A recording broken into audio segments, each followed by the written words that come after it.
குருக்ஷேத்திர போரின் 11ஆம் நாளில் பீஷ்மர் அம்பு படுக்கையில் விழுந்த பிறகு கௌரவர்களின் படை தளபதியாக துரோணாச்சாரியர் பொறுப்பேற்றார்.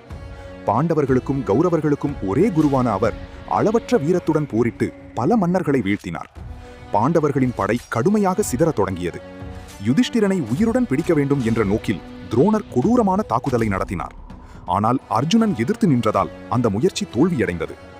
13ஆம் நாள் துரோணரின் கட்டளையால் சக்கரவியூகம் அமைக்கப்பட்டது. அதில் நுழைந்த அபிமன்யு வீரமாக போரிட்டாலும் வெளியே வர முடியாமல் கொல்லப்பட்டான். இந்த சம்பவத்திற்கு பிறகு துரோணர் வெல்ல முடியாதவராக மாறினார். அவர் போரிட்ட இடமெல்லாம் பாண்டவர்களுக்கு பெரும் அழிவு ஏற்பட்டது. அப்போது கிருஷ்ணர் ஒரு யுக்தியை நினைத்தார்.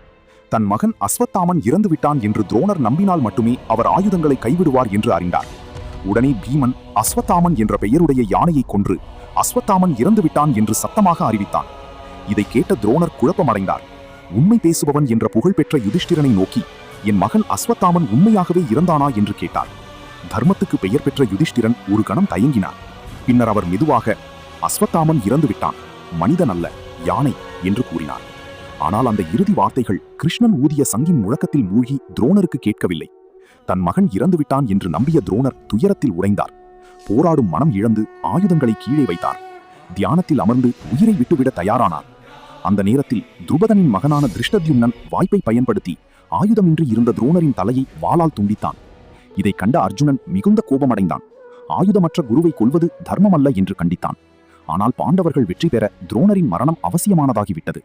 அவ்வாறு தர்மத்தின் சின்னமாக இருந்த யுதிஷ்டிரன் கூட போரின் அவசியத்தால் அரை உண்மையை கூறிய நாள் துரோணரின் வீழ்ச்சிக்கு காரணமானது.